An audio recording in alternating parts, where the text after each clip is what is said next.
Existe una razón, creo yo, por la cual tenemos tanta dificultad para creer la simple verdad bíblica de que Dios nos ama. Y para explicar esa razón vamos a tener que hacer un poquito de teología histórica. Esa razón, creo yo, es que todos nosotros, aunque nunca hayamos oído hablar de estos hombres, todos nosotros somos pelagianos en nuestro corazón. Ahora, Pelagio fue un monje británico que vivió al final del cuarto y principio del quinto siglo, que llegó a los libros de historia por reaccionar en contra de una oración. Y no cualquier oración, sino una oración de San Agustín. San Agustín oró: Señor, pide lo que desees de mí. Escúchame. San Agustín oró: manda lo que desees y da lo que tu deseo manda. Entonces Pelagio argumentó: no es justo, no estaría bien que Dios nos pidiera y nos mandara a hacer nada que no tengamos la habilidad de hacer inherentemente en nosotros. Nosotros sabemos lo que eso produce en la firme doctrina bíblica del pecado. Si tenemos la habilidad en nosotros de obedecer todo lo que Dios ordena, no necesitamos la doctrina del pecado original, no necesitamos el impacto de la caída, ni tampoco la depravación total. Tenemos mucho por hacer, ¿verdad? Creemos en esas doctrinas. Así que, ¿qué quiero decir cuando digo que somos pelagianos en nuestro corazón? Lo que quiero decir es que a pesar de que nuestras mentes creen en un sentido y nuestros labios dicen en otro sentido que creemos que somos pecadores, creemos que la caída nos ha afectado, creemos en la depravación total, aunque decimos estas cosas, porque somos depravados, realmente no creemos esas cosas. Pensamos en los rincones oscuros de nuestros corazones que real y básicamente somos buenos. Y así, cuando la Biblia dice que Dios nos ama, tenemos tal sentido de nuestro pecado para saber, bueno, eso no puede ser porque no somos dignos. Y así, como pelagianos, como no llegamos a ser lo que suficientemente buenos necesitamos para ser amados por Dios, como pelagianos, nos lamentamos. Señor, no somos dignos, estamos desalentados ante su declaración de amarnos y no estamos de acuerdo con su declaración de amarnos porque no estamos, una vez más, en esa falsa humildad de que no somos dignos. Pero amigos, mientras los pelagianos dicen en desesperación no somos dignos, el agustiniano clama en gozo: no somos dignos. El agustiniano reconoce que, por supuesto, no somos dignos. No es que éramos casi suficientemente buenos para ser amados por el Padre, es que nunca tuvimos la posibilidad de ser amados por el Padre, pero el Padre nos amó de todas maneras. Lo que significa, en última instancia, amigos, es que el pelagianismo es el polo opuesto de la cristianidad bíblica, que comienza con una confesión de que no somos dignos, que comienza reconociendo nuestro pecado, que es precisamente lo que Juan hace en la declaración a nuestro texto en su primera epístola. Estamos viendo hoy Primera de Juan, capítulo 1, versículo 9, pero quiero leer el versículo 8 para establecer un contexto para nosotros. En el versículo 8, Juan le dice esto directamente a Pelagio y a aquello que es pelagiano en nosotros. Él dice: si decimos que no tenemos pecado, nos engañamos a nosotros mismos, y la verdad no está en nosotros. Si decimos que no tenemos pecado, nos engañamos a nosotros mismos y la verdad no está en nosotros. Amigos, esta es la clase de texto que debería frenarnos cuando estamos leyendo nuestras Biblias, porque esto hace algo relativamente inusual en la Biblia. Lo que hace es que nos da una señal bastante clara y precisa que nos obliga a hacer algo sumamente importante.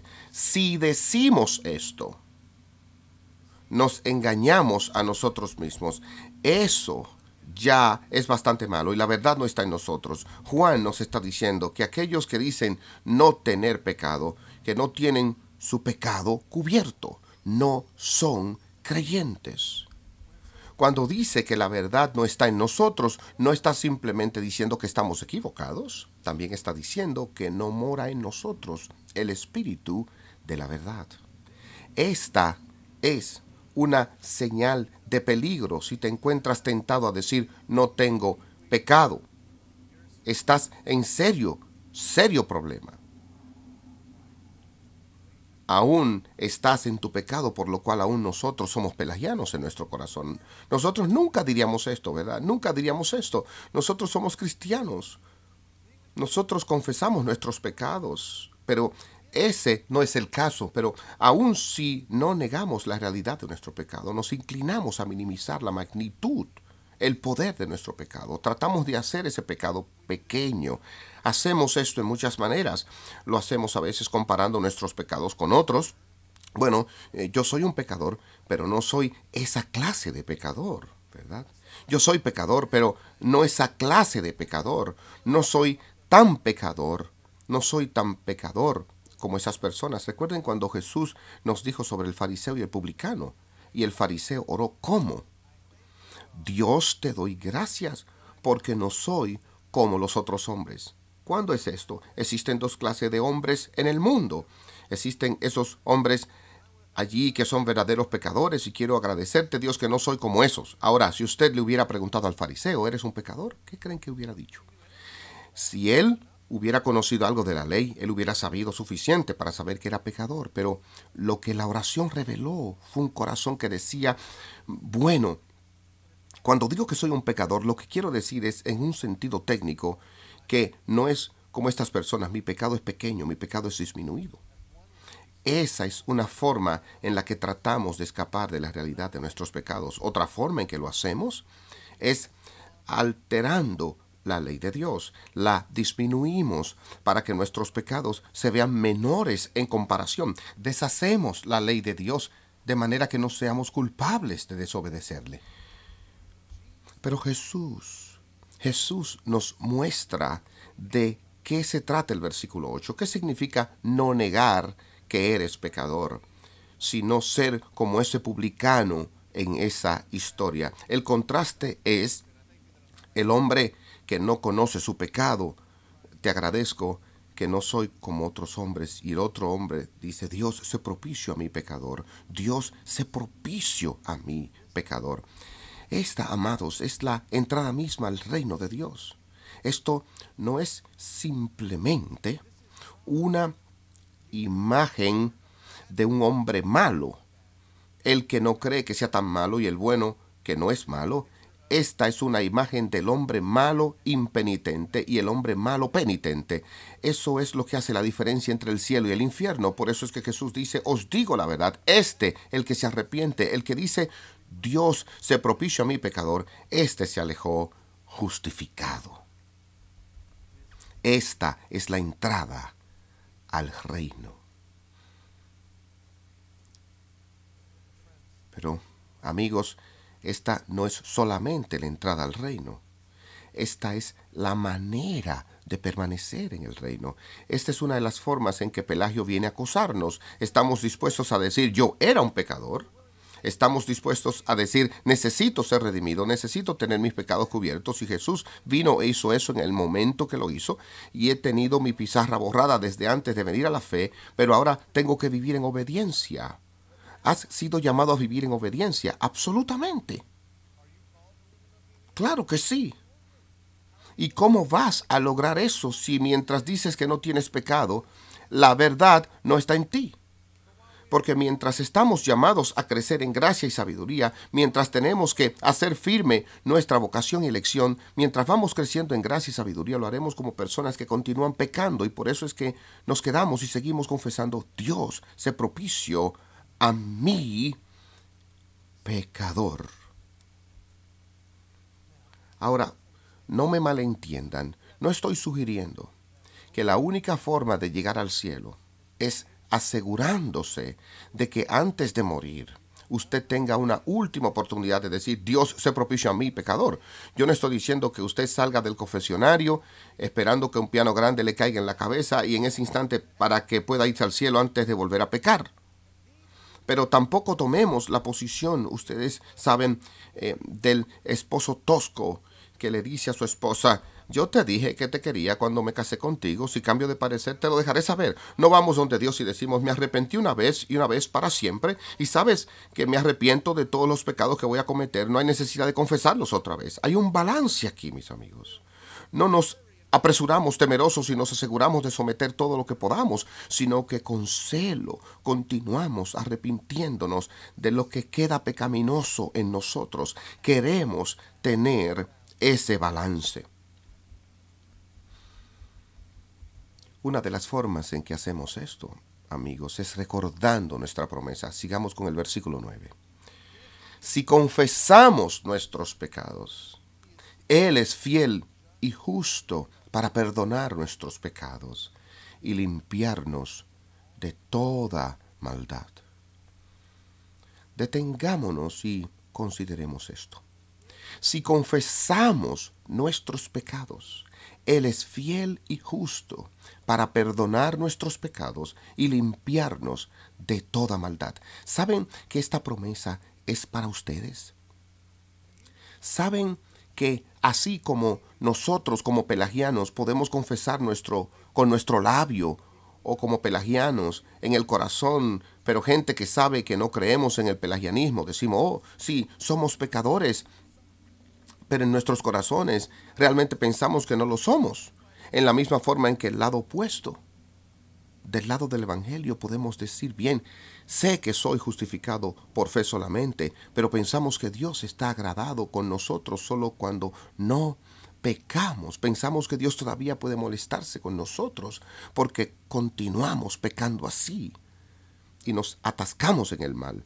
Amigos, no creemos esta promesa en última instancia porque no creemos que Él es fiel. Juan nos dice que Él es fiel y justo para perdonar nuestros pecados. Primero, no creemos que Él sea fiel. Pensamos que sus promesas son flojas.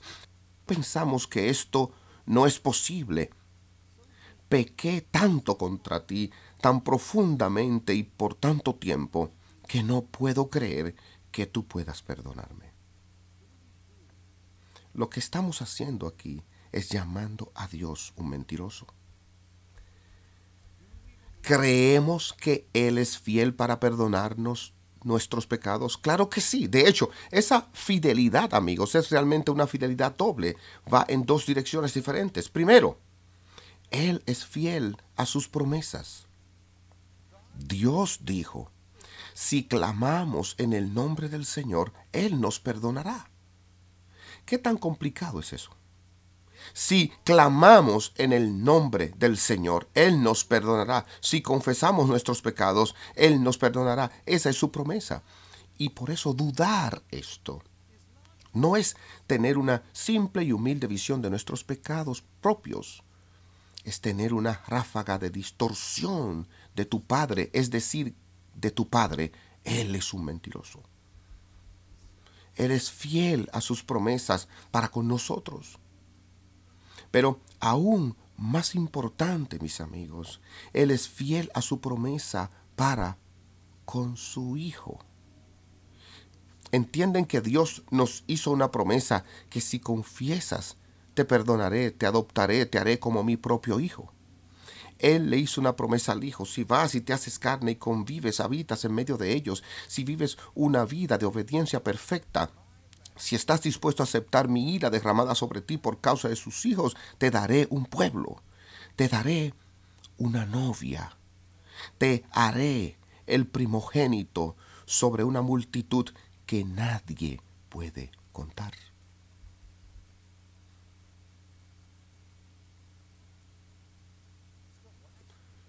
Todavía es una blasfemia, pero podemos de esa misma forma imaginar que Dios nos mentiría.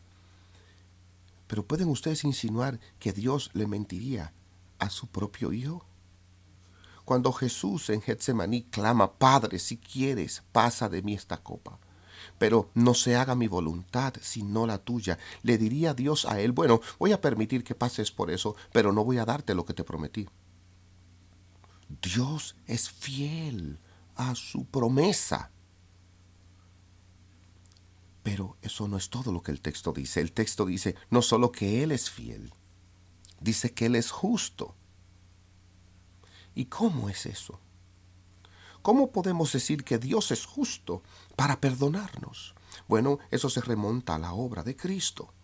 En Romanos se nos dice de Dios que Él es tanto justo como justificador, el que justifica. Por eso es que es tan importante que entendamos teología clara y precisa, definida sobre la obra de Cristo para con nosotros, porque lo que sucede en la iglesia en general, en nuestro día, es que pensamos que somos justificados de manera que Dios apenas nos mira y dice, bueno, sabes que me caes muy bien, entra.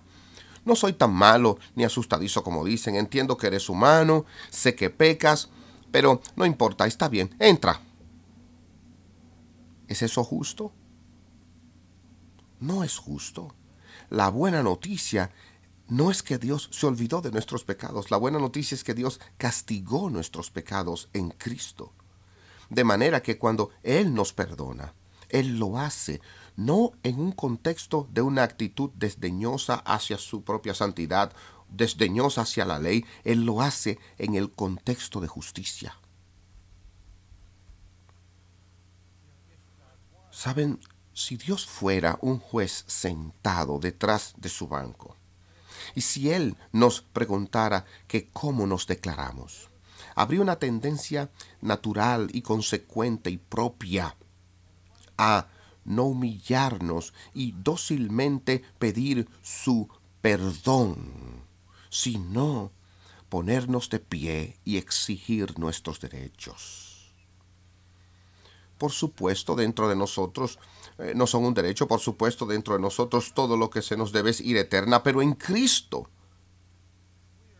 nosotros merecemos su perdón. Él es justo para dárnoslo.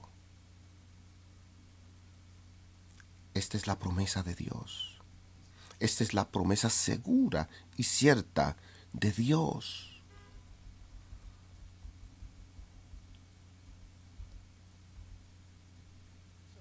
Y ahí nos detenemos y pensamos que hemos visto la profundidad de esta promesa. ¿Es Él fiel? Sí. ¿Es Él justo? Sí. ¿Nos perdona? Sí. Bien, hagamos una fiesta entonces. Sí, hagamos una fiesta. Pero esperen, hay más. Esta promesa no termina solo con el perdón. La promesa nos dice que Él nos limpia de toda maldad. ¿Saben que la palabra Satanás, que debe estar tan cerca de Pelagio, la palabra Satanás significa calumniador o acusador? Ese es el estado más importante para él, y tentarnos a caer en más pecado es rozar nuestras narices con los pecados que ya hemos cometido. Eso es lo que a él le encanta hacer. Tú eres sucio, asqueroso. No hay forma de que Dios pueda amarte. No hay forma de que Dios pueda perdonarte. Mira lo que has hecho. Y él está diciendo la verdad. Pero la promesa de Dios es que estamos siendo limpiados. La gloria no es solamente que nuestros pecados son perdonados. La gloria es que están siendo vencidos. Mi esposa solía preguntarme, ¿reconoceremos a nuestros amigos en el cielo? Y siendo un académico cuidadoso, yo primero tuve que confesar, no lo sé. No estoy muy seguro de lo que la Biblia dice, pero lo que sospecho es que los reconocerás. Mi único miedo es que nadie me reconocerá a mí. ¿Por qué? Porque soy tan pecador, no me reconocería a mí mismo sin pecado. ¿Quién es ese hombre? El pecado, una parte tan grande de mí. No puedo imaginarme cómo me vería sin él, pero sé que allí es donde estoy siendo llevado ahora. Él está limpiándome hoy de toda maldad. De toda maldad. Amigos, según se desalienta de su pecado, no solo recuerde el perdón, recuerde la limpieza, aférrese a esta promesa. Tenemos que entender que la tristeza a que somos propiamente llamados es eliminada ahora por el perdón del Evangelio y eliminada luego por la limpieza del Evangelio. Ahí es donde vamos, nos estamos mejorando. Tenemos que aprender a ver nuestra propia santificación, nuestro propio crecimiento en gracia y santidad y justicia, aún la promesa de nuestra glorificación. Tenemos que mirarlo en la misma manera en que Dios le dijo a Josué que mirara la ciudad de Jericó. Recuerden que a Josué se le acababa de dar el lugar de liderazgo sobre todas estas personas que acababan de pasar 40 años deambulando, cruzando el río Jordán, y ahora iba a una batalla horrible, y ellos miraban el muro más imponente alrededor de una ciudad como nunca habían visto. Y Dios le dijo: mira, yo he entregado en tu mano a Jericó. Aún está allí. El muro sigue en pie. Dios no dice: tú sabes, Josué, un día te voy a entregar esta ciudad. Él dice: mira, te la he entregado. Dios habla el futuro profético en el pasado. Estoy muy seguro de que va a suceder, pero no estoy diciendo que voy a hacerlo, estoy diciendo que está hecho. Necesitamos aferrarnos a esta promesa igual que Josué. Vean que Él les ha limpiado de toda maldad.